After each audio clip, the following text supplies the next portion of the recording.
Fique agora com uma palavra de Deus para abençoar sua vida. Um culto realizado na Igreja Assembleia de Deus, Catedral da Família, em Goiânia, Goiás.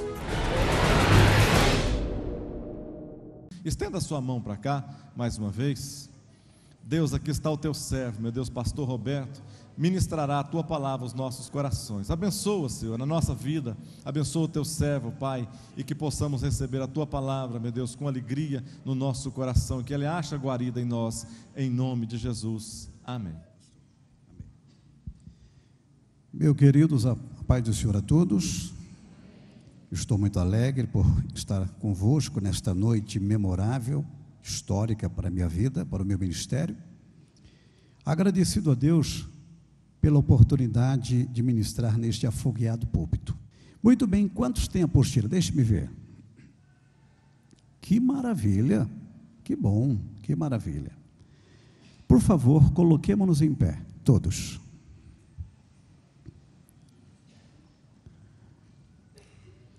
Atrás, nós temos aí um versículo, que é o texto áureo do nosso seminário. Eu vou ler, depois eu gostaria que todos lessem comigo. E abençoarei os que te abençoarem, e amaldiçoarei os que te amaldiçoarem. Gênesis 12, 3. Vamos ler? E abençoarei.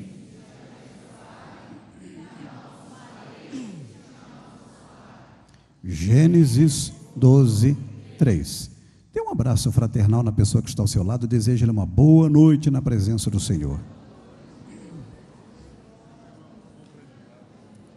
Glória a Deus. Maravilha. Obrigado. Introdução à escatologia. Nós vamos iniciar o nosso estudo conhecendo o sentido etimológico da palavra escatologia. Esta palavra tão propagada, principalmente nos últimos dias, ela deriva-se de dois importantes vocábulos gregos. O primeiro é escatos, e quer dizer último. O segundo é logia, e quer dizer tratado ou estudo. Nós agrupamos os dois referidos vocábulos gregos, escatos e logia, e formamos a conhecida palavra escatologia. Mas qual seria a definição mais correta do termo? Seria esta: escatologia é o estudo das últimas coisas. Vamos dizer isso juntos todos? Escatologia. Muitos são os benefícios que o cristão recebe ao se dedicar ao estudo da escatologia bíblica fidedigna. Por que tenho eu dito escatologia bíblica fidedigna? Porque, lamentavelmente, paralelamente, estão expondo hoje uma escatologia extra-bíblica que é nociva à real exegese bíblica. Por exemplo, quando muitas pessoas dão destaque à falaciosa profecia maia, indicando que o mundo vai acabar no dia 21 de dezembro de 2012, nós temos aí um apontamento de uma escatologia extra-bíblica, correto? Porém, através da escatologia bíblica fidedigna, que é resultado de uma interpretação, sobretudo fiel, colhemos inúmeros benefícios. E o principal desses benefícios é que nós passamos a conhecer o quadro futurístico, isto é, aquilo que ainda não ocorreu, mas ocorrerá no futuro muito breve. E o que é interessante é que Deus mesmo deseja nos descortinar o quadro do futuro. Tanto é verdade que 30% de toda a Bíblia Sagrada corresponde a belas e fantásticas profecias alusivas ao quadro vindouro. Pastor Edson, por favor, Isaías 45, versículo 11. Assim diz o Senhor, o Santo de Israel, aquele que o formou. Perguntai-me as coisas futuras, demandai-me acerca de meus filhos e acerca da obra das minhas mãos. Olha o que Deus está nos franqueando. Perguntai-me as coisas futuras. Por que é que Deus está nos dando este direito, este privilégio? Porque Ele, o Senhor, presciente como é, tem as respostas certas para nos oferecer acerca de como será o futuro de todos nós. Meus amados, é como a história daquele rapaz que vivia na zona rural. Por ali passava um motorista perdido conduzindo o seu veículo. O mesmo, abaixando o vidro, perguntou-lhe: se eu seguir direto, para onde irei? Ele disse: eu não sei. Se eu virar para a esquerda, para onde irei? Eu também não sei. Se eu virar para a direita, aonde chegarei? Ele disse: eu também não sei. Furiosamente o motorista disse-lhe: tu és um tolo, tu não sabes de nada. Calmamente ele tirou o chapéu de sobre a cabeça e disse-lhe: eu posso até ser tolo, porém não estou perdido como você. Eu sei para onde eu vou. É o que acontece com a igreja de Cristo Jesus na face da terra.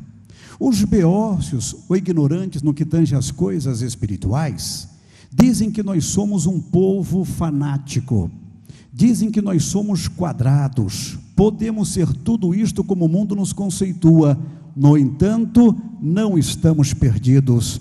Nós sabemos para onde nós vamos e o que é que nos aguarda na laureada, encantadora glória de nosso Deus. Através da escatologia bíblica, nós passamos, portanto, a conhecer o quadro futurístico. Página de número 3, divisão dispensacional da humanidade. Vamos ler na Bíblia, 1 aos Coríntios, capítulo 10, versículo 32. Portai-vos de modo que não deis escândalos nem aos judeus, nem aos gregos, nem à igreja de Deus. Muito bem, por este versículo, Paulo nos informa que a humanidade se divide em 3 importantes grupos de povos. Por favor, vamos conhecê-los individualmente nesta noite. Leiam apenas o que está em negrito comigo na letra A. Vamos juntos? Os judeus. Eles são os descendentes de Abraão, Isaque e Jacó. Na Bíblia são chamados de hebreus, israelitas, filhos de Israel e obviamente chamados de Israel. Agora, por qual razão os judeus são chamados de hebreus? São 2 as explicações. Primeira, muitos acreditam que o nome hebreu, usando o singular, teria surgido em função de Éber, um parente distante de Abraão. Vamos ler? Gênesis 11, versículo 14. E viveu Salá 30 anos e gerou a Éber. Então, para muitos, o nome hebreu, usando o singular, teria surgido em função de Éber. Para outros, o nome hebreu teria surgido em função da viagem desenvolvida por Abraão. Ele foi o primeiro a ser chamado de hebreu, e este termo quer dizer o que vem do outro lado. Gênesis 14, versículo 13, por favor. Então veio um que escapara e o contou a Abrão, o hebreu.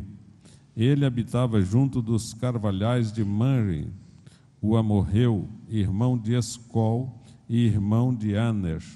Eles eram confederados de Abrão.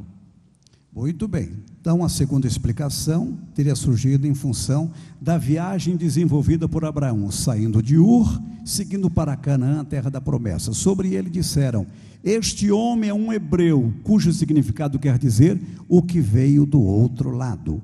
Página de número 4, vamos lá. Letra B, leiam comigo que está em negrito: os gentios. A palavra gentios deriva-se do vocábulo grego etnos e quer dizer povos ou nações.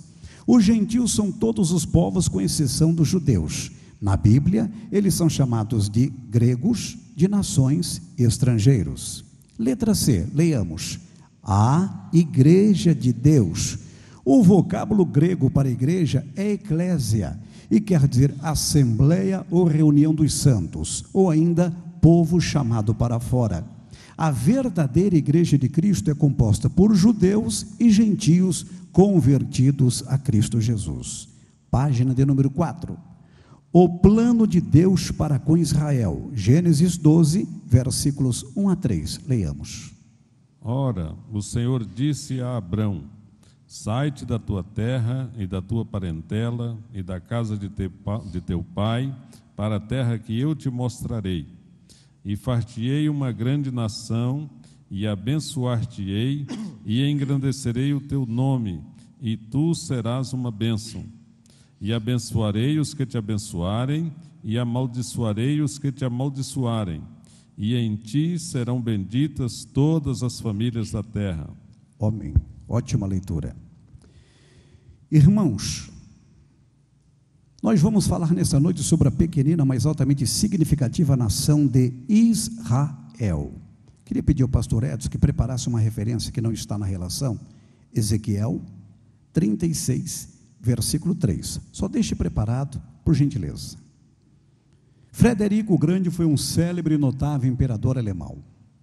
No prelúdio dos seus dias, vivenciando sua terribilíssima fase terminal, ele convocou um pastor luterano que o assistia nas horas mais adversas e disse-lhe: dá-me uma prova real da existência de Deus para que eu creia e morra em paz.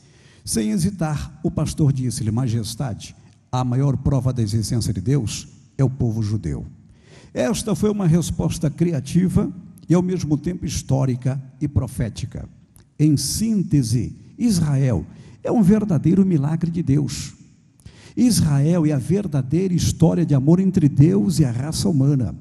Alguém poderia contra-argumentar dizendo: como é que Israel é a verdadeira história de amor entre Deus e a raça humana, se existe tanto ódio no aspecto individual de pessoas e no aspecto coletivo de nações contra os judeus e por conseguinte contra a nação de Israel?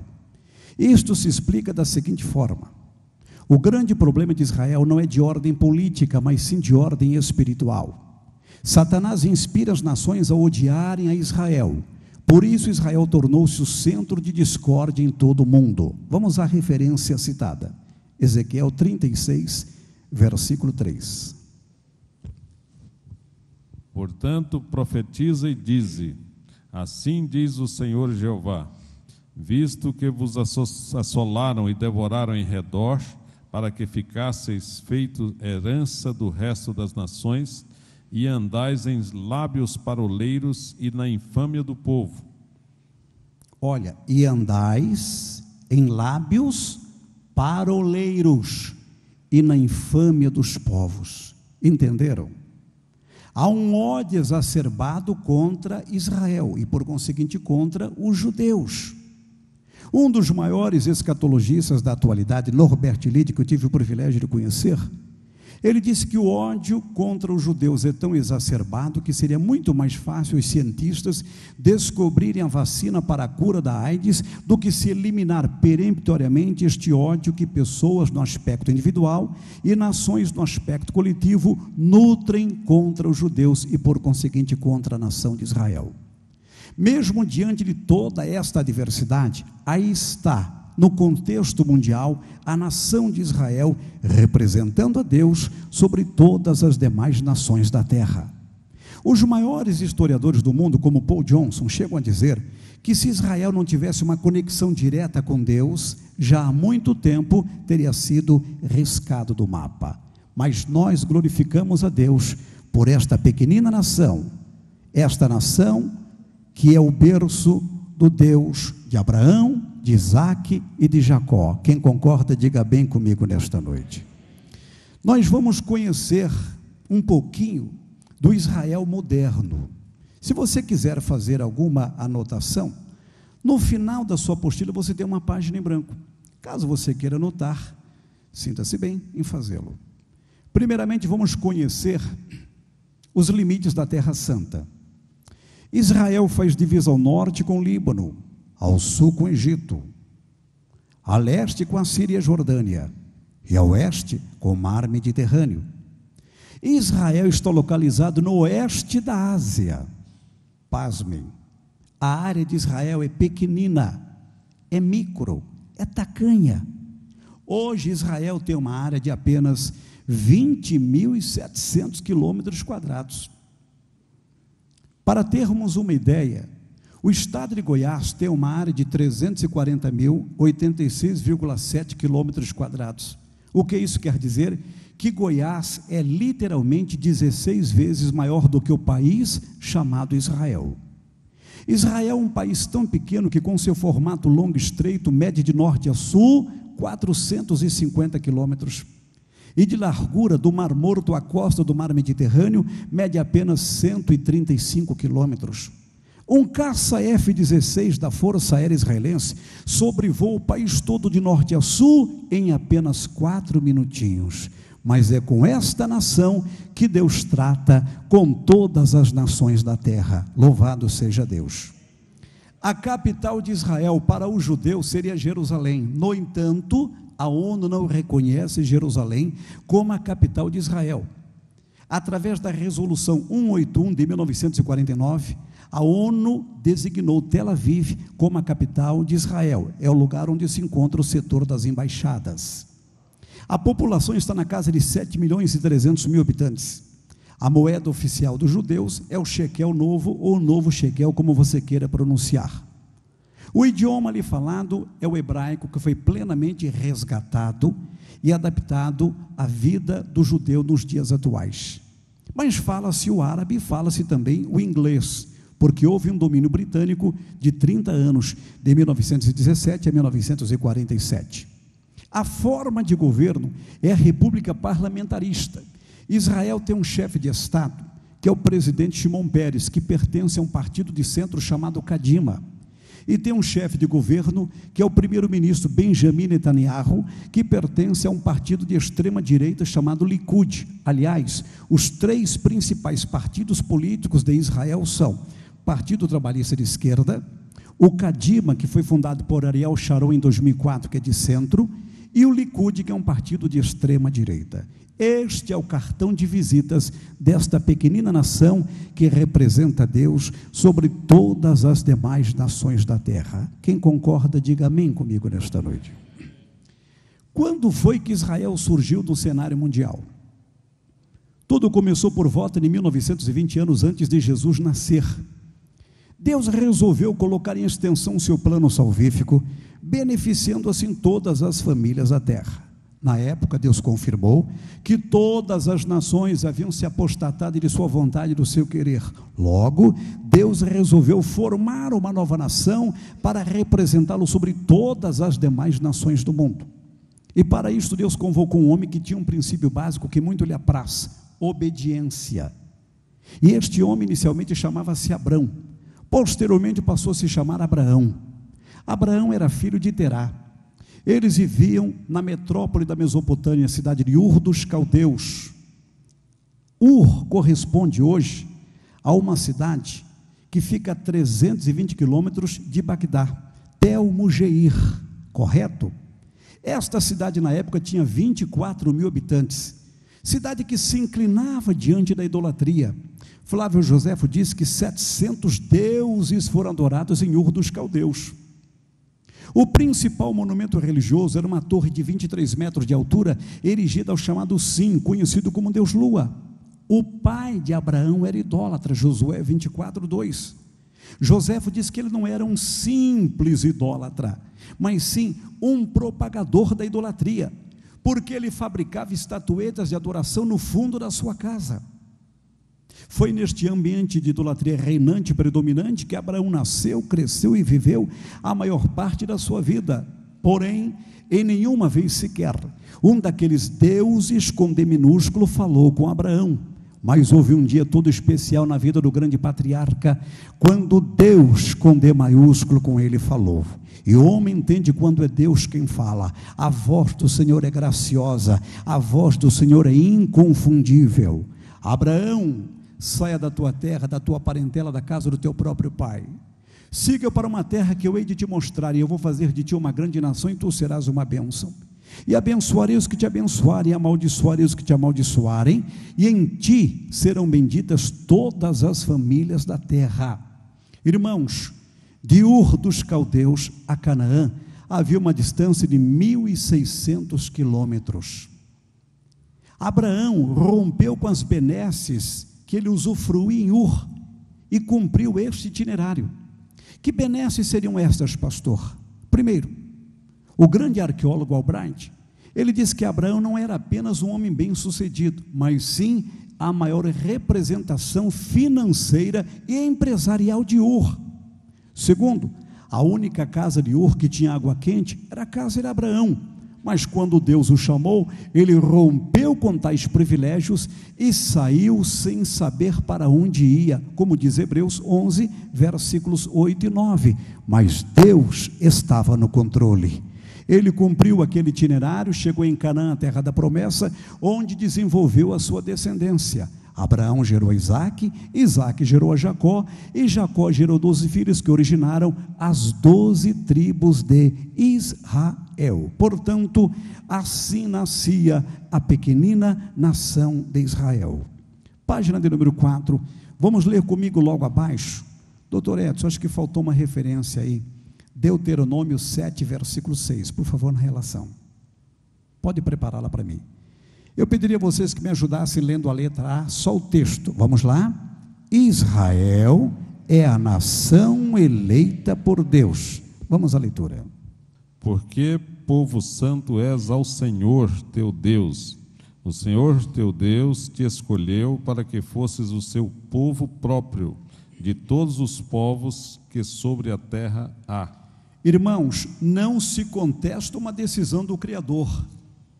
Gostem as pessoas ou não de Israel, é bom que se saiba que num ato da soberania de Deus, o Senhor mesmo colocou Israel numa posição de destaque, como a nação que o representa sobre todas as demais nações da terra.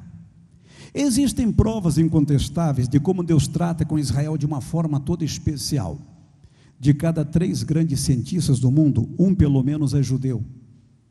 30% dos cientistas que receberam variadas modalidades do prêmio Nobel são judeus.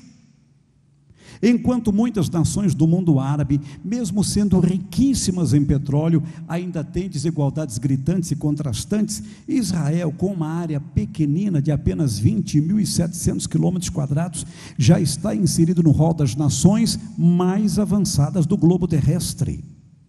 Outra informação: uma tamareira plantada em Israel produz 10 vezes mais frutos do que uma tamareira plantada ao lado, na vizinha limítrofe Jordânia. Por quê? Porque Israel é a nação eleita por Deus. Bendito seja o nome do Senhor. Vamos ler a letra B, incluindo a referência de Romanos 9, versos 4 e 5. Todos. Deus...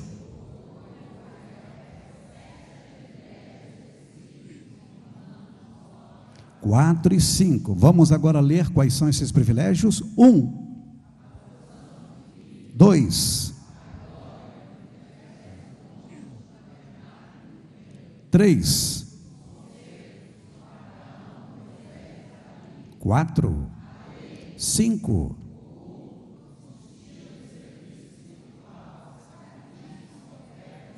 6, 7. Portanto, Deus concedeu a Israel 7 importantíssimos privilégios. E justamente o mais significativo, que foi a pessoa sacrossanta de Cristo Jesus, lamentavelmente Israel rejeitou.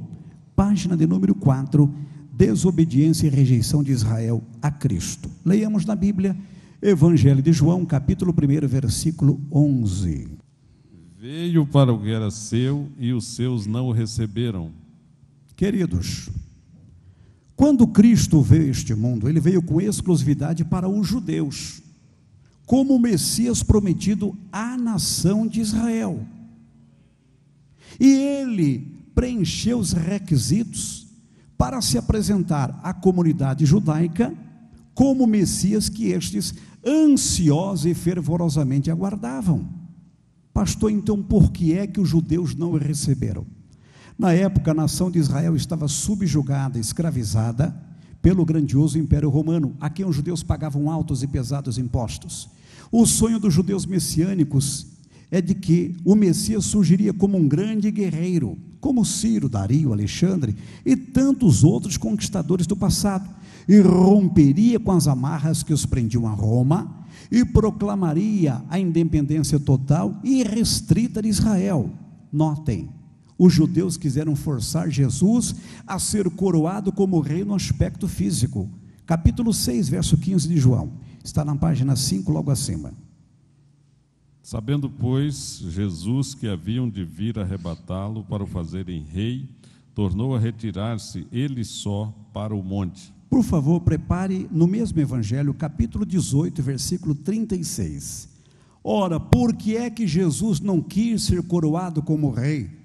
Hoje as pessoas brigam pelo poder, elas traem pelo poder, lamentavelmente algumas matam pelo poder, mas Jesus não quis ser coroado como rei no aspecto físico. Por quê? Porque ele não se desviou de sua vocação. Vejam sua resposta, capítulo 18, versículo 36. Respondeu Jesus: o meu reino não é deste mundo. Se o meu reino fosse deste mundo, lutariam os meus servos para que eu não fosse entregue aos judeus. Mas agora o meu reino não é daqui. O meu reino não é deste mundo. Em outras palavras, Jesus queria dizer aos judeus: eu não vim instaurar entre vós um reinado físico, terreno e temporal, mas sim um reinado espiritual. E os judeus não entenderam a essência do seu discurso e o rejeitaram. E o pior, o qualificaram como um impostor. Vejamos o ápice da rejeição de Israel sobre Cristo. Mateus 27, versículo 25. E respondendo todo o povo, disse: o seu sangue caia sobre nós e sobre nossos filhos. Pilatos, governador da Judéia, questiona os judeus acerca do destino que se daria a Cristo. E numa só voz os judeus disseram-lhe: crucifica-o. E olhando para Jesus disseram-lhe: o seu sangue caia sobre nós e sobre os nossos filhos. Foi uma atitude impensada que traria consequências desastrosas aos judeus e, por conseguinte, à cidade de Jerusalém. Como nós sabemos, é óbvio, pelo relato dos evangelhos, Jesus morreu e morreu de morte de cruz. No entanto, antes de sua morte vicária, ele profetizou sobre a catástrofe que sobreviria a Jerusalém e aqueles que nela estivessem quando isto acontecesse. Lucas 21, versículos 20 a 24. Mas quando virdes Jerusalém cercada de exércitos, sabei então que é chegada a sua desolação. Então os que estiverem na Judéia, que fujam para os montes, os que estiverem no meio da cidade, que saiam, e os que estiverem nos campos, que não entrem nela. Porque dias de vingança são estes, para que se cumpram todas as coisas que estão escritas. Mas ai das grávidas e das que criarem naqueles dias, porque haverá grande aflição na terra e ira sobre este povo, e cairão a fio de espada, e para todas as nações serão levados cativos, e Jerusalém será pisada pelos gentios, até que os tempos dos gentios se completem. Muito bem, ótima leitura. Quando foi que esta profecia se cumpriu? Preste bem atenção. No ano 70 da era cristã. O imperador Nero havia se suicidado. O exército romano aclamou Vespasiano novo imperador. Vespasiano era cruelíssimo também. Ele convocou seu filho, o general Tito, e disse-lhe: prepare um efetivo militar e marche contra os revoltosos da Terra Santa e destrua a cidade santa dos judeus. Tito, no ano 70, preparou um efetivo militar composto por 80 mil homens bem treinados e equipados. O exército romano chegou e cercou Jerusalém como Jesus havia profetizado. Era a época da Páscoa. Segundo anotações de dois historiadores, Flávio Josefo, historiador judeu, e Tácito, historiador romano, haviam 600 mil peregrinos visitando Jerusalém por conta da celebração da Páscoa do Senhor. Era o que nós conhecemos hoje como turismo religioso. Portanto, havia uma população extra dentro de Jerusalém. Todos foram pegos de surpresa. Ninguém entrava e ninguém saía de Jerusalém. Flávio Josefo, além de ser historiador, era general do exército de Israel. Ele foi capturado, tentou mediar a rendição dos judeus para que Jerusalém não sofresse dano algum, mas Jesus havia profetizado que não ficaria pedra sobre pedra. O cerco prorrogou-se, a fome bateu forte nos judeus, golpeou-os. Pessoas corriam pelas ruas de Jerusalém arrancando cabelos, rasgando suas vestes, entrando em casas alheias e pedindo algo para comer. Atos de canibalismo foram registrados. Uma senhora riquíssima vinda da Jordânia chamada Maria, não a Maria da Bíblia, ela estava em Jerusalém por conta da Páscoa do Senhor. Trouxeram o seu lindo bebê e a sua autocriadagem. Faminta, desesperada, ela matou, assou e comeu o seu próprio filho. Os essênios, que compreendiam uma classe religiosa judaica, receberam denúncias de canibalismo e, pela lei do olfato, perceberam que da casa onde Maria se hospedava exalava cheiro de carne assada. Quando estes lá chegaram, ela, em lágrimas, confessou seu crime hediondo. Mesmo assim, os judeus não se renderam. Os romanos começaram a se utilizar das catapultas, aquelas máquinas que atiravam pedras afogueadas, esmagavam pessoas nas ruas de Jerusalém e promoviam danos prediais ou estruturais. Mesmo assim não se renderam. A cada dia, segundo Joséfo descreve, 4.000 cadáveres eram lançados por sobre os muros de Jerusalém para o lado de fora. Pessoas que morriam de fome e de doenças. À noite, muitos judeus tentavam fugir e eram pegos pelos soldados romanos e crucificados ao redor de Jerusalém. Joséfo descreve uma cena tétrica e apavorante. Ele disse: eu vi uma floresta de cruzes edificada ao redor de Jerusalém, e um cheiro pútrido, um cheiro fétido que dali exalava, por conta da decomposição dos cadáveres. E ele disse mais: a crucificação só foi interrompida quando não havia madeira suficiente para dar sequência a este ato tão cruel. Irmãos, foi o caos. O cerco prorrogou-se por 143 dias, quase 5 meses. Os judeus estavam combalidos, os judeus estavam fragilizados. Então Tito ordenou um ataque de suas tropas à cidade. Os portais caíram, os muros esboroaram-se, e os romanos promoveram uma verdadeira carnificina. Morreram naquele ataque 1.100.000 judeus. Os romanos eram cruelíssimos, espancavam as mulheres, abriam suas barrigas a fio de espada, pegavam gatos vivos e lá colocavam, e as mulheres morriam em pânico, dor e desespero. Cabeças rolavam, braços, pernas desprendiam-se dos seus troncos originais. Joséfo disse que em algumas ruas de Jerusalém, o sangue dos mortos era de tão grande volume, que os judeus pegavam sangue para combater incêndios de casas que estavam ardendo em chamas. Foi o caos. 1.100.000 judeus morreram, volto a dizer. 957 judeus refugiaram-se na fortaleza de Massada, ao sul de Israel. Tito enviou um destacamento para eliminá-los. Quando o destacamento chegou em Massada, os judeus já haviam se suicidado. No total, meus amados irmãos, foi realmente uma hecatombe que se visualizava. Restaram vivos cerca de 96.000 judeus. A cidade completamente destruída. Joséfo diz que Jerusalém foi tão bem destruída que praticamente ela ficou nivelada. O templo foi destruído. Os utensílios sequestrados pelos romanos. Dos 96.000 sobreviventes, velhos, fracos e doentes morreram a fio de espada. Jovens de até 17 anos foram vendidos como escravos para as potências da época. E os mais robustos ou vigorosos tiveram 2 destinos: ou foram trabalhar em obras públicas do Império Romano, ou foram lutar nas arenas contra os gladiadores, que eram lutadores profissionais, cumprindo uma etapa do entretenimento do Império Romano. Assim acabou-se a glória de Jerusalém. Escute, o domínio gentílico sobre a Terra Santa teve uma alternância de dominadores. O domínio romano estendeu-se até o ano 611, o domínio persa até o ano 637, o domínio islâmico até 1099, o domínio dos cruzados até 1187, o domínio dos muçulmanos até 1291, o domínio turco até 1917, e o domínio britânico até 1947. Antes de sua morte, Jesus profetizou que Israel voltaria a ser uma nação. Sabem por quê? O nosso Deus é o Deus da segunda oportunidade. Bendito seja Deus. Página 5, a restauração de Israel. Mateus 24, versículos 32 a 34, pastor Edson Ribeiro de Carvalho. Aprendei, pois, esta parábola da figueira. Quando já os seus ramos se tornam tenros e brotam folhas, sabeis que está próximo o verão. Igualmente, quando virdes todas estas coisas, sabei que ela está próximo às portas.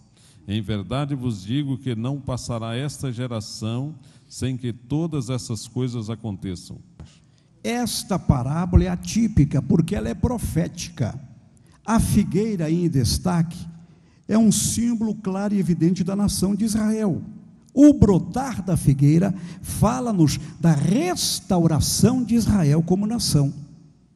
Quando foi que a figueira começou a brotar? Tudo começou em 1896, com um movimento chamado sionismo, embasado em Jeremias 3, versículo 14. Este movimento tinha como líder um judeu chamado Theodor Herzl. Ele nasceu no dia 2 de maio de 1860 em Budapeste, capital da Hungria. Os judeus ficaram tão impactados com a sua liderança que chamaram-no de Moisés moderno e ainda profeta do novo século. Ele mudou-se para Viena, capital da Áustria, onde estudou direito. No entanto, dedicou-se de fato ao jornalismo e à literatura. Em 1896, ele oficializa o sionismo e publica o seu livro intitulado Estado Judeu, onde apresentava as bases do futuro Estado de Israel que ele cria, renasceria em breve. Porém, sua grande façanha ficou marcada para os dias 29 a 31 de agosto de 1897, quando ele realizou o primeiro congresso sionista em Basileia, na Suíça. Para isso, ele reuniu 197 líderes judeus de 17 países diferentes. E o congresso sionista ou judaico foi marcado pelas copiosas bênçãos dos céus. No dia 3 de setembro de 1897, Theodor Herzl fazia anotações no seu diário. E ele escreveu: se eu tiver que resumir numa só frase como foi o congresso sionista em Basileia, eu diria: na Basileia eu fundei o novo Estado de Israel. Se eu dissesse isso em voz alta, haveria uma zombaria universal, mas quem viver o verá. Israel voltará a ser uma nação dentro de 5 ou 50 anos. O que ele escreveu no seu diário transformou-se numa profecia. Ele morreu no dia 3 de julho de 1904, aos 44 anos de idade, e não viu seus sonhos se tornarem realidade. Em 1949, seus restos mortais foram transportados de Viena para Tel Aviv. Mas Deus honrou o feito espetacular deste homem. Relembremos-nos, ele disse: dentro de 5 ou 50 anos Israel voltará a ser uma nação. 50 anos depois de escrever esta frase no seu diário, chegamos ao dia 29 de novembro de 1947, e Deus estaria usando um brasileiro para ajudar Israel a voltar a ser uma nação. Oswaldo Euclides de Souza Aranha, natural de Alegrete, Rio Grande do Sul. Ele nasceu no dia 15 de novembro de 1894 e morreu no dia 27 de janeiro de 1960. Coube-lhe o importantíssimo papel de presidir a Assembleia Geral da ONU, volta a dizer, no dia 29 de novembro de 1947. E ele se inclinou à causa judaica, à causa sionista. O presidente do Brasil na época era Eurico Gaspar Dutra. Ele disse: chanceler, não vá tão longe, esta é uma causa perdida. E ele disse: excelência, tenho eu lido nas escrituras acerca de Israel, e fiquei maravilhado com o teor da palavra profética. Entendo que Israel deve voltar uma nação, e eu não vou medir esforços para que isto de fato aconteça. A Liga Árabe, que foi fundada no Cairo, no dia 22 de março de 1945, fez um lobby global contra o movimento judaico. O nosso chanceler foi pressionado, acreditem, foi ameaçado de morte, mas corajosamente ele disse: quando eu abrir a Assembleia Geral da ONU, eu vou colocar a causa judaica em votação. Eu sou detentor do voto de Minerva, que desempataria uma possível votação. Se houver empate, eu revelo a minha intenção: votarei a favor de Israel. Ele abre a Assembleia Geral da ONU e coloca a causa judaica em votação. Não foi preciso que o nosso grande representante votasse. 33 nações votaram a favor de Israel, 13 votaram contra, 10 abstiveram-se. A figueira começava a brotar, os olhos do mundo se voltavam para algo espetacular. O resultado foi satisfatório, e Deus estava usando um brasileiro para que isto acontecesse. Agora, meu querido, olhe bem para mim. Você leu comigo nesta noite Gênesis 12:3, e abençoarei os que te abençoarem, e amaldiçoarei os que te amaldiçoarem. Eu sei que eu não tenho tudo o que eu queria no Brasil, mas eu sei que poderia ter mais, porque o meu país é abençoado. Através de Oswaldo Aranha, o Brasil abençoou Israel. Hoje Deus está devolvendo a bênção para o povo brasileiro. Se você puder, aplauda este Deus maravilhoso.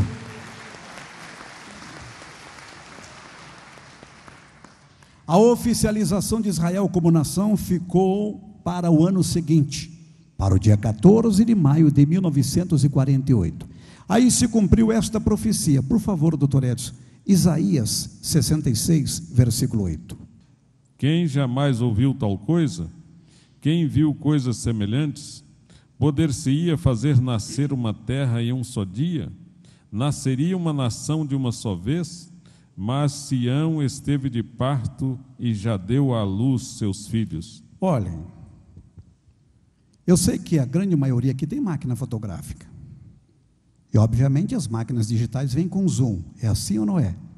Correto? O que aconteceu com Isaías foi a utilização de um zoom profético. Isaías profetizou há 700 anos antes de Jesus nascer. Deus chamou Isaías para um momento particular de íntima comunhão e mostrou-lhe o que faria com Israel no dia 14 de maio de 1948. O zoom profético se abriu e Isaías pôde antever o dia em que Israel voltaria a ser uma nação. Aí ele não se conteve. Quem jamais viu tal coisa? Quem viu coisa semelhante? Poder-se fazer uma terra nascer num só dia? Nasceria uma nação de uma só vez? Sião esteve de parto e já deu à luz aos seus filhos. Louvado seja o nome do Senhor. Israel renasceu como nação no dia 14 de maio de 1948. Nesse dia, Davi Ben-Gurion, primeiro-ministro indicado pelos judeus, discursou no Museu de Tel Aviv. E ele disse: aqui é o Estado de Israel. Por 2000 anos, desejamos que isto acontecesse, e agora isto se cumpre. Quando Deus age, ninguém pode resistir. E os judeus aplaudiram o seu grande líder. Agora preste bem atenção, Amós 9,15 está escrito: eu os plantarei na sua terra, e dali jamais serão arrancados. Irmãos, a planta que Deus cultiva, o diabo não tem poder de arrancar. Israel voltou para a sua terra para nunca mais sair. Olhem, 8 horas após a ONU reconhecer o novo Estado de Israel, os árabes lançaram uma ofensiva contra os judeus. Foi a Guerra da Independência, em 1948. Mesmo sem ter um exército oficializado, Israel venceu. Em 1956, o segundo teste, a Guerra de Suez, Israel venceu. Em 1967, a Guerra dos 6 Dias, entre 5 a 10 de junho, Israel venceu e reconquistou Jerusalém, cumprindo-se Isaías 66, versículo 10. Em 1973, a Guerra do Yom Kippur, que quer dizer dia do perdão. Olhem que lindo, 430 tanques blindados árabes estavam no deserto do Negev. 2 soldados judeus ali estavam como sentinelas. Quando avistaram aqueles tanques perfilados, começaram a orar ao Deus de Abraão, de Isaac e de Jacó. Só Deus poderia livrá-los. Miraculosamente os blindados pararam perfilados. O comandante daquela operação desceu do seu blindado e ordenou que todos os seus liderados fizessem como ele, colocando as mãos atrás das suas cabeças e colocando a boca na areia quente do deserto, em sinal de rendição a 2 soldados judeus. Então o soldado judeu perguntou-lhe: comandante, como é que vocês, sendo tantos, se rendem diante de nós que somos apenas 2? Ele disse: vocês são 2, mas atrás de vocês eu vejo um exército imbatível que eu não ouso enfrentar. Anjos vieram livrar os judeus. Louvado seja o nome do Senhor. Em 1982 houve a guerra do Líbano e Israel venceu. Entre 1990 para 1991, a Guerra do Golfo Pérsico, primeira etapa, Israel assistiu de camarote a derrota de Saddam Hussein para as tropas de coalizão, capitaneadas pelos Estados Unidos da América do Norte. Escute, hoje o grande problema dos judeus é com quem? Com os palestinos, a quem nós muito respeitamos. Não vai aqui nenhuma ofensa, por favor. Os palestinos são povos de origem árabe e postulam a posse daquela terra. Eles a reivindicam. E muitas pessoas têm dúvidas: a quem pertence aquela terra? A judeus ou a palestinos? A Bíblia responde. Vamos ver? Gênesis 15, versículo 18. Naquele mesmo dia fez o Senhor um concerto com Abrão, dizendo: a tua semente tenho dado esta terra, desde o rio do Egito até ao grande rio Eufrates. Muito bem. Prepare, por favor, capítulo 26, versículo 3, logo na sequência. Deus prometeu a posse da terra a quem? Abraão. Se você analisar, os judeus nem estão de posse de tudo que Deus lhes prometeu. A posse vai do rio do Egito até o Eufrates. Vamos ver Gênesis 26, versículo 3. Peregrina nesta terra, e serei contigo e te abençoarei, porque a ti e à tua semente darei todas estas terras, e confirmarei o juramento que tenho jurado a Abraão, teu pai. Ok, então Deus prometeu a terra a Abraão, depois confirmou a Isaac, e por último a Jacó, capítulo 28, versículo 13. E eis que o Senhor estava em cima dela e disse: Eu sou o Senhor, o Deus de Abraão, teu pai, e o Deus de Isaque. Esta terra em que estás deitado, te darei a ti e à tua semente. Por favor, pastor, Gálatas 4, versículos 22 e 23. Irmãos, olhem para mim. Não há dúvidas. Deus prometeu a posse da terra para Abraão, confirmou-a a Isaque e por último a Jacó. A terra pertence aos judeus. Mas alguém poderia contra-argumentar, como sempre alguns o fazem. Pastor, na jurisprudência moderna, se os palestinos são povos de origem árabe e descendem de Abraão através de Ismael, então eles teriam direito também à posse daquela terra? Será? Vamos ver o que a Bíblia diz? Gálatas 4, versículos 22 e 23 e por último 30. Porque está escrito que Abraão teve 2 filhos, um da escrava e outro da livre. Todavia, o que era da escrava nasceu segundo a carne, mas o que era da livre, por promessa. O 30. Mas que diz a Escritura? Escutem. Lança fora a escrava e seu filho, porque de modo algum o filho da escrava herdará com o filho da livre. Entenderam? A Bíblia diz: de modo algum o filho da escrava, que é Ismael, do qual descendem os palestinos, herdará com o filho da livre, que é Isaque, do qual descendem os judeus.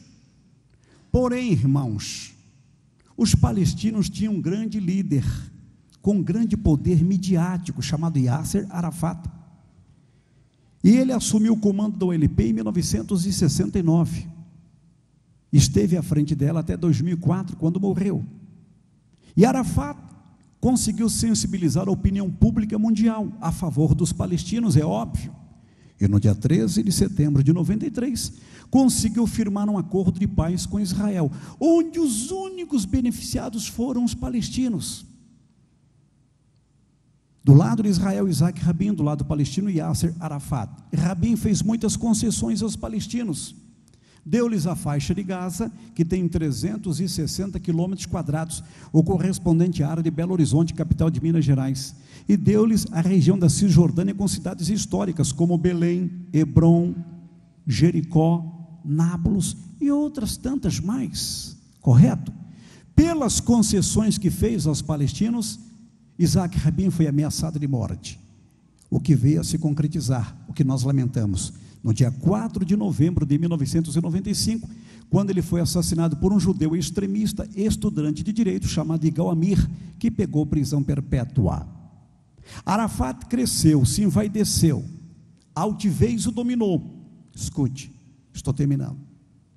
No início de 2004, Arafat discursava para milhares de pessoas na cidade de Gaza.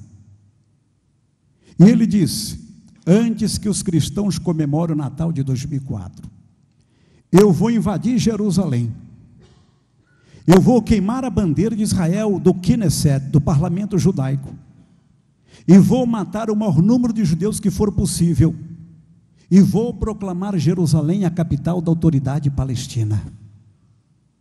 Quando ele fez esta ameaça, ao terminar de discursar, 2 coisas surpreendentes aconteceram. Muitas pessoas têm ojeriza a George Bush, o ex-presidente americano. Algumas pessoas chegam a dizer que ele é um insano. Não pense mais isso. Tudo ali é monitorado. Quando Arafat concluiu seu discurso, Bush ligou para o embaixador de Israel em Tel Aviv e disse-lhe: arrume as malas. Mas, senhor presidente, estou tão bem aqui em Israel. Você não vai mudar de Israel. Você vai continuar aí. Mas, senhor, as embaixadas ficam em Tel Aviv. Ele disse: não contra-argumente comigo. Mas, depois do que acabamos de ouvir de Arafat, nós vamos ter 2 embaixadas. Uma em Tel Aviv e uma em Jerusalém, em sinal de apoio irrestrito aos judeus. Em segundo lugar, quando Arafat terminou de discursar, ele começou a passar mal, literalmente. O seu médico particular veio consultá-lo, o levou para uma clínica. Alguns dias depois ele foi levado para um hospital militar em Paris. Sabe o que aconteceu?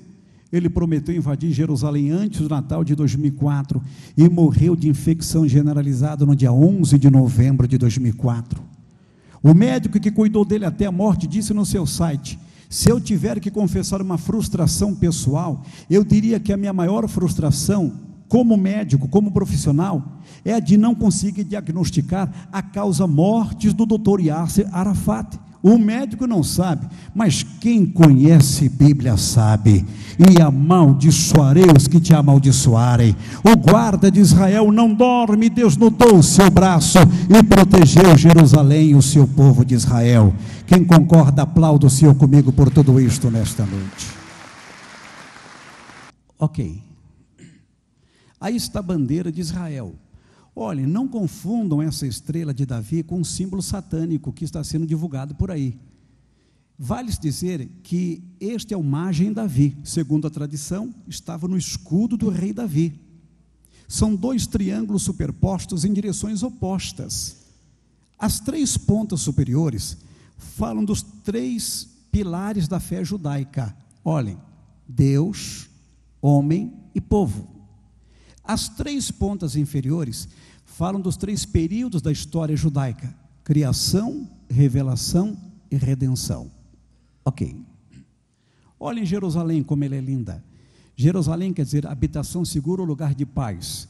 No passado foi chamado de Jebus, Ariel, lareira de Deus, cidade de Davi, cidade amada, cidade do grande rei, cidade eterna, cidade santa.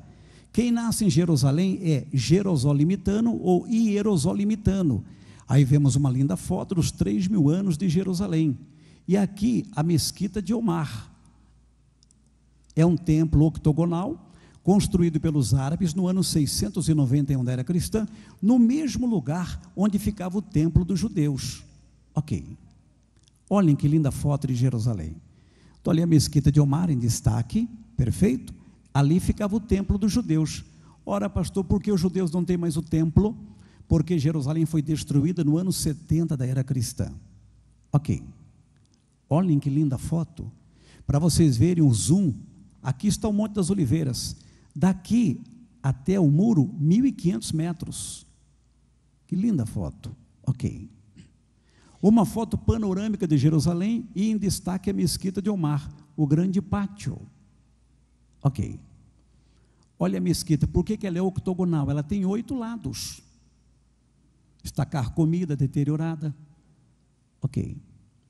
Olhe-na por dentro, isso aqui é ouro. Ouro. Ok. Olha os muçulmanos orando no grande pátio. As pessoas dizem que os judeus são intolerantes. Aí está a prova de que os judeus são tolerantes. Quem administra o grande pátio com a mesquita de Omar é a Liga Árabe. E os judeus não interferem. Ok. Olha a porta Damasco, principal a entrada de acesso ao quarteirão muçulmano. Ok. Olha a Torre de Davi. Em épocas de guerra, os arsenais ficavam guardados aqui. Ok. Olha o lugar onde Jesus nasceu, na igreja da Natividade em Belém. Ok. Nazaré, onde Jesus passou grande parte da sua vida e aprendeu o ofício de carpinteiro. Ok. Tel Aviv, ela é linda, irmãos. É uma cidade moderna. Ela não é dos tempos bíblicos. Ok. Olhem, banhada pelo mar Mediterrâneo, cortada por lindas avenidas. Ok. Olhem, a praia, o mar Mediterrâneo, essa é Tel Aviv. Ok. O Knesset, o parlamento judaico, fica em Jerusalém. Ok. Olha o Knesset à noite. Ok. Olha o grande menorá, o grande candelabro, fica bem na frente do Knesset, ao lado do Parque das Rosas. Ok. Olha em Haifa, é linda, fica na Galileia, ao norte de Israel, banhada pelo Mediterrâneo. Olha o jardim de Haifa. Ok. Olhem que foto espetacular. Olhem, o grande jardim de Haifa, aqui um templo Bahá'í, e tudo isso aqui é o Monte Carmelo, que na verdade é uma cordilheira, tem 30 quilômetros de comprimento por 9 a 15 quilômetros de largura. Ok. Olha o templo Bahá'í e parte aqui do Monte Carmelo. Ok. Olha o mirante no Carmelo, e aqui os turistas têm a visão do Vale do Megido. Olhem que coisa impressionante. Ok. Jebel Marelvas, o lugar onde Elias orou e Deus mandou fogo dos céus consumindo o holocausto. Ok. Olha, os samaritanos vivem hoje em Nápoles, eles não passam de 1.400 e a maioria tem defeitos. Por quê? Porque eles estão casando entre si para manter a etnia. Ok. Olha o Getsemane, lugar preferido por Jesus. Oliveiras milenares, essas oliveiras têm mais de 2.000 anos. Ok. Olha a árvore onde Zaqueu subiu na entrada de Jericó, sicômoro, figueira brava. Ok.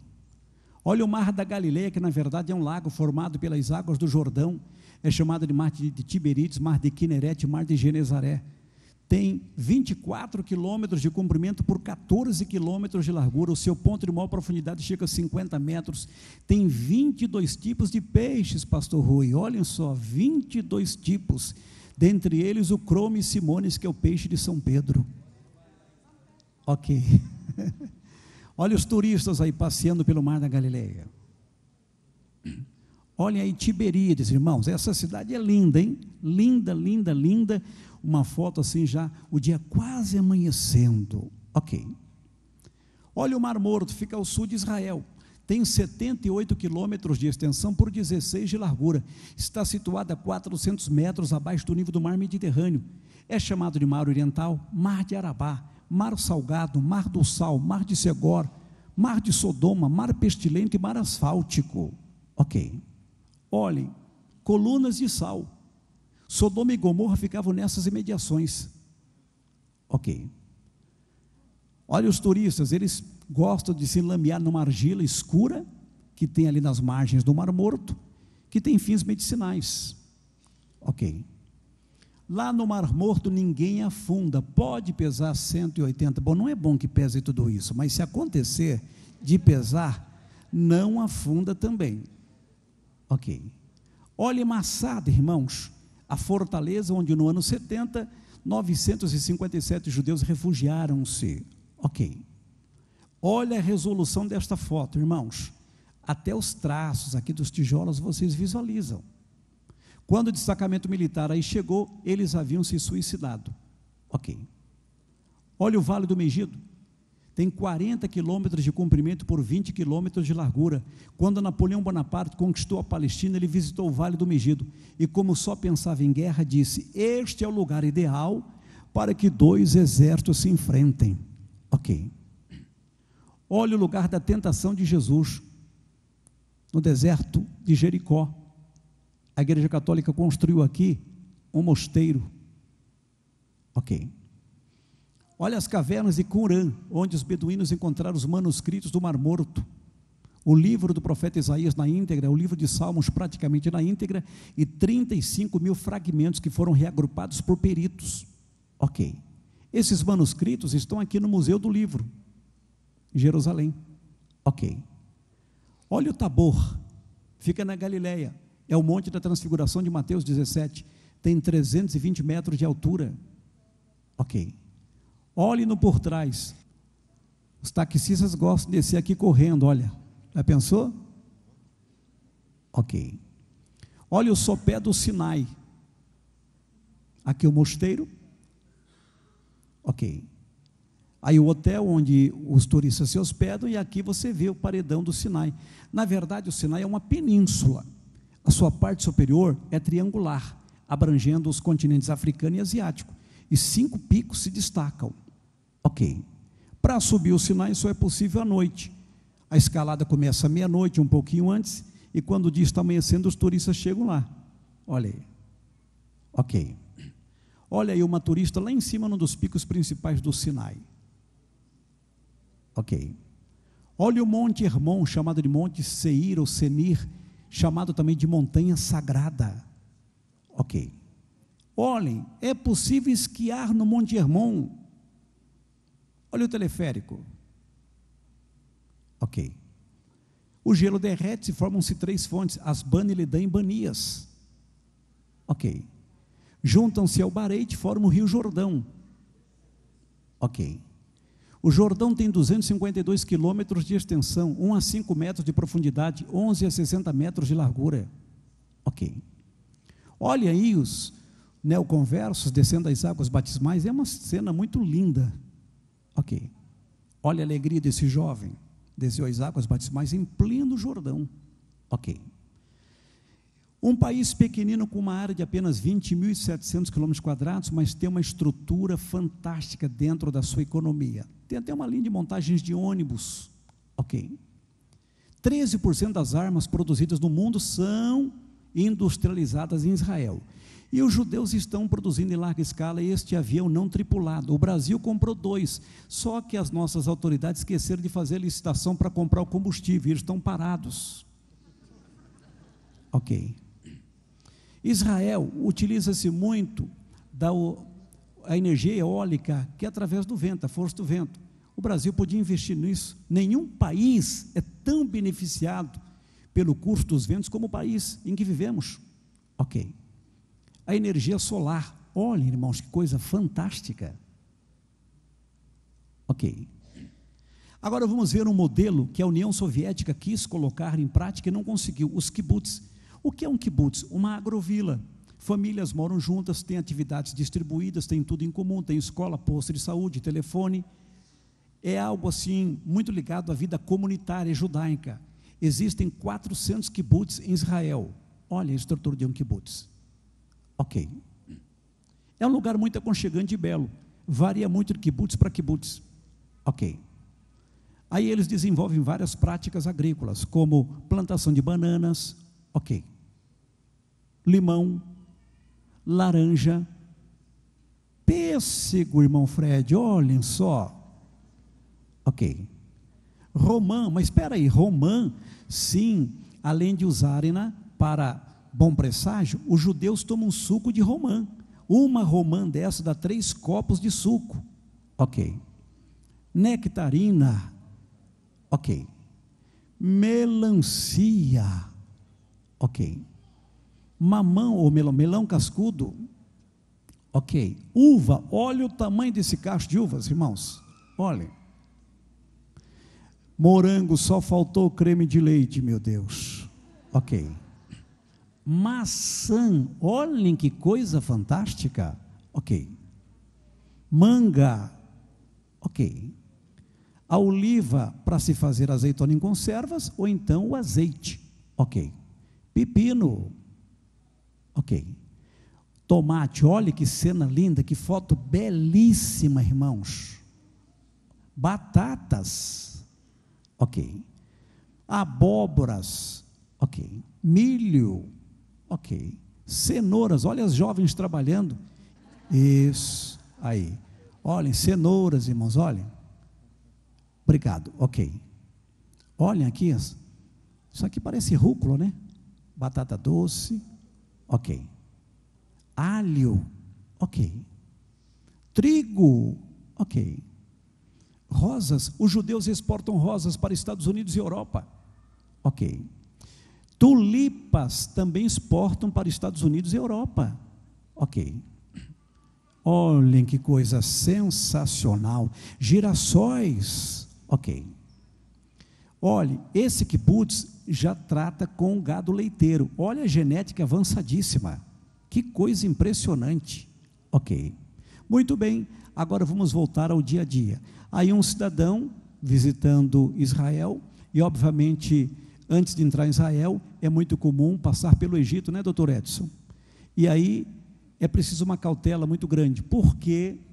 Porque geralmente os elementos que monitoram os camelos não são muito honestos. Se combinar, sai por $1, $2. O pastor Antônio Peperai, aqui do Ministério Fama, pagou $50 para tirar uma fotografia em cima de um camelo. Ele subiu sem combinar, teve que pagar $50. Ok. Olha uma réplica da Arca de Noé no zoológico de Jerusalém. Ok. Olha o lugar onde a arca repousou, o Monte Ararat, que fica na Armênia. Ok. Olha o mesmo monte, numa foto linda, é chamado de a Montanha do Sofrimento ou Montanha de Noé. Ok. Aí o Monte das Oliveiras, de um extremo ao outro tem 3.000 metros. Aqui é a Igreja das Nações, e daqui até o Muro de Jerusalém, 1.500 metros. Ok. O lugar onde Jesus proferiu o sermão da montanha. Ok. O túmulo de Lázaro em Betânia. Ok. O cenáculo. Ok. A sala dos açoites, Jesus recebeu uma quarentena de açoites menos uma, 39 chicotadas. Ok.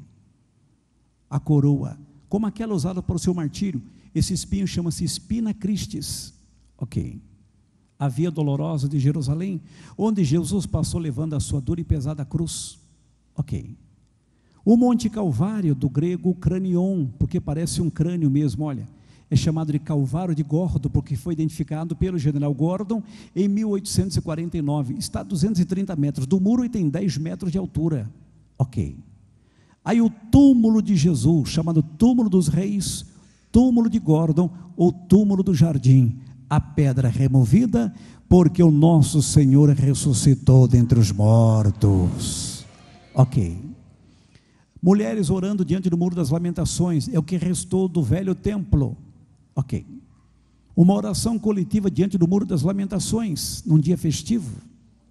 Ok. Os soldados judeus têm um sentimento pátrio jamais visto. O exército de Israel tem 133.000 membros efetivos, e um sentimento nacionalista jamais visto em outro exército de qualquer país. Ok. As mulheres servem as forças armadas. Ok. A Marinha Israelense tem 9.500 integrantes. Aí um porta-aviões. Ok. Um submarino nuclear israelense. Ok. A Força Aérea Israelense é top de linha.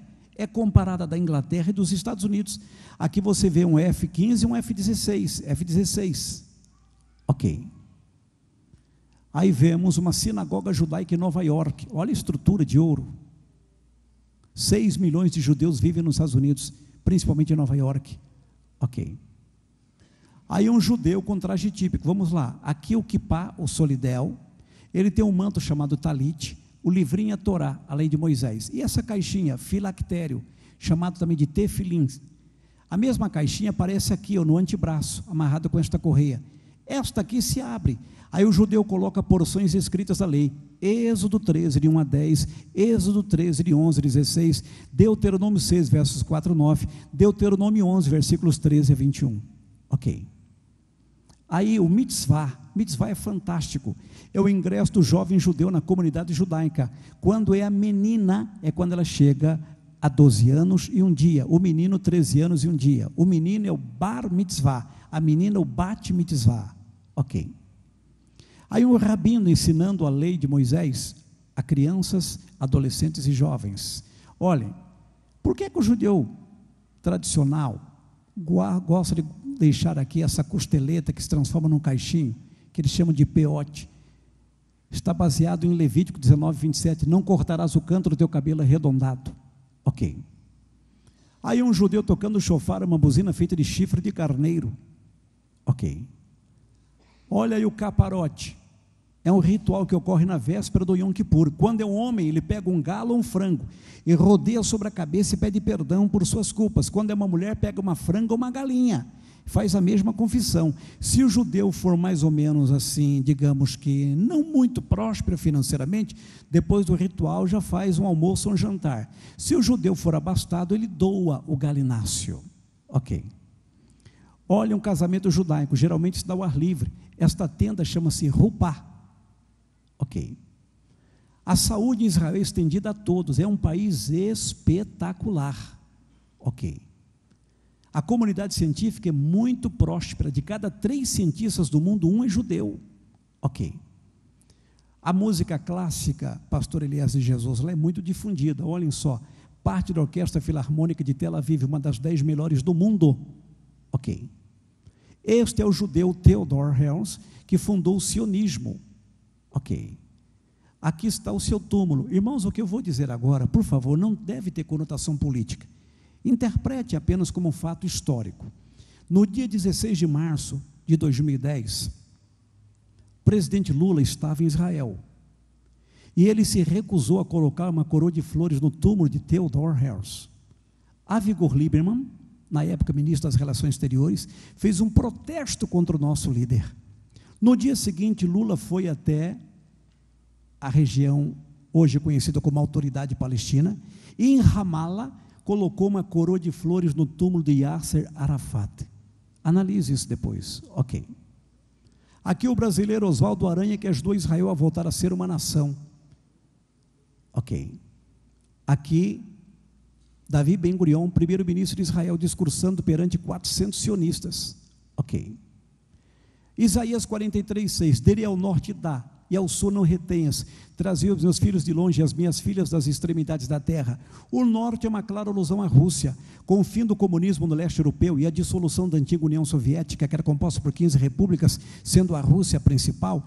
1 milhão de judeus da Rússia voltaram para Israel, e milhares são crentes em Jesus. Olha um deles aí beijando o solo pátrio. Ok. Essa foi a chamada Operação Salomão, que também retirou da Etiópia, descrita por Isaías ali como sul, 14.500 judeus de pele escura, chamados de falachas, foram trasladados para Israel. Ok. Aí o acordo de paz, 13 de setembro de 93, Isaac Rabin e Yasser Arafat e Bill Clinton na mediação. Rabin fez muitas concessões aos palestinos e por isso foi ameaçado de morte. Ok. No dia 4 de novembro de 95, ele realizou o comício pela paz em Tel Aviv. Aqui está ele, tenso. Ok. Quando terminou de discursar, foi morto por Igal Amir, que pegou prisão perpétua. Ok. Olha os grupos terroristas que apoquinam a vida dos judeus. No meu livro, eu falo sobre cada um deles. Este é o Hezbollah, é o maior. Ele está situado no sul do Líbano. Hezbollah quer dizer partido de Deus. Ok. Olha o Hamas, quer dizer movimento de resistência islâmica, está situado em Gaza. Ok. Olha o Fatah, quer dizer a conquista do Islã, está situado nos territórios ocupados. Ok. Olha a Jihad Islâmica da Palestina, quer dizer Guerra Santa da Palestina, está situado também nos territórios ocupados. Ok. Olha o muro que Israel teve que levantar com 721 quilômetros para tentar impedir a entrada de terroristas suicidas, homens-bomba e mulheres-bomba. Ok. Olha o clima como é, judeu e um palestino. Ok. Este homem é hoje o grande mantenedor dos grupos terroristas que lutam contra os judeus. Mahmoud Ahmadinejad, atual presidente do Irã. Ele odeia Israel, ele chama Israel de país terrorista, e ele diz que o Holocausto não aconteceu.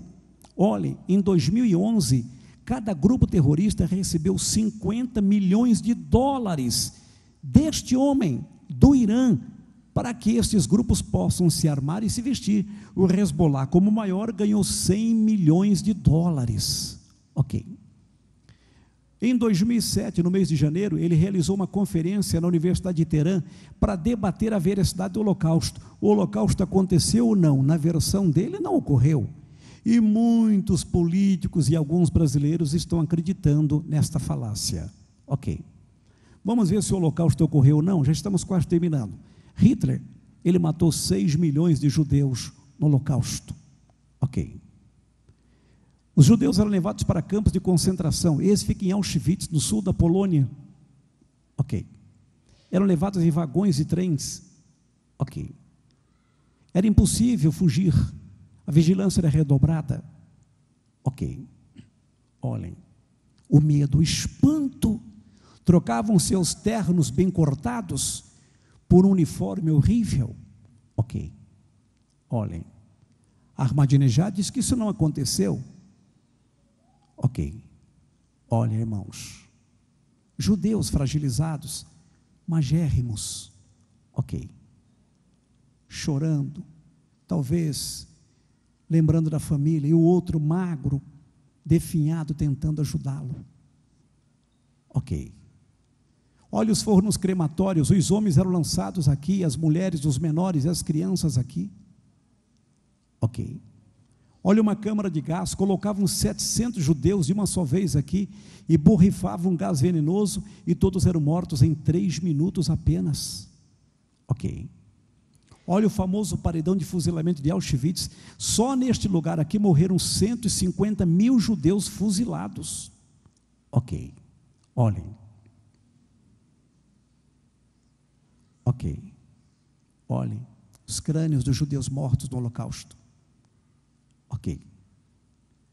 Irmãos, isso é muito triste, irmãos. Olhem os corpos. Ok. E aí o Museu do Holocausto em Jerusalém. Ok.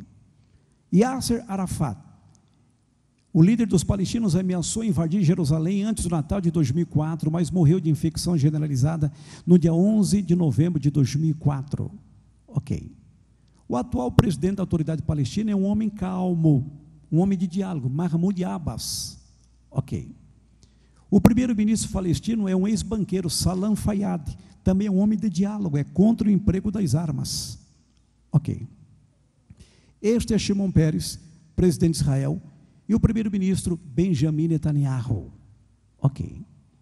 Aí um judeu orando diante de Jerusalém, olha que cena linda. Ok. Aí a bandeira de Israel entremeada com a bandeira do Brasil. Ok. Por último, soldados judeus atentos contra qualquer investida do inimigo, assim como eles não podem dormir, da mesma forma Deus, o guarda de Israel, não dorme. Quem pode, aplauda o Senhor comigo por toda nesta noite. Participe da programação da Igreja Catedral da Família. De segunda a sexta-feira, às 6:30 da manhã, oração de Davi. Segunda, a partir das 14h30, Manancial Feminino, onde mulheres são restauradas e abençoadas por Deus. Segunda, a partir das 19h30, venha estudar Teologia com IBCAF, Instituto Bíblico da Catedral da Família.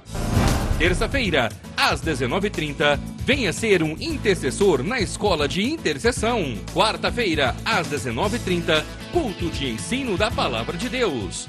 Quinta-feira, às 20 horas, reunião dos adolescentes, Geração Daniel. Sábado, muito louvor e adoração com a juventude animada da Igreja Catedral da Família. Sábado, às 20 horas, projeto Recomeçar. E domingo, às 9 horas da manhã, participe com sua família da Escola Bíblica Dominical. E domingo, às 18 horas, grande culto de celebração a Deus.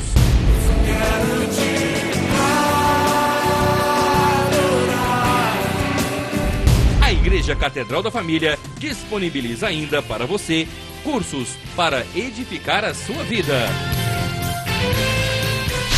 MMI, Casados para Sempre. CRAU, cursos para finanças. Educando filhos à maneira de Deus. Alcançando o coração do seu adolescente. Veredas Antigas. ONI, curso para noivos. De domingo a domingo, uma programação recheada de muita alegria, unção e bênçãos de Deus. Informações 3281-4918 ou acesse o site www.catedraldafamilia.com.br.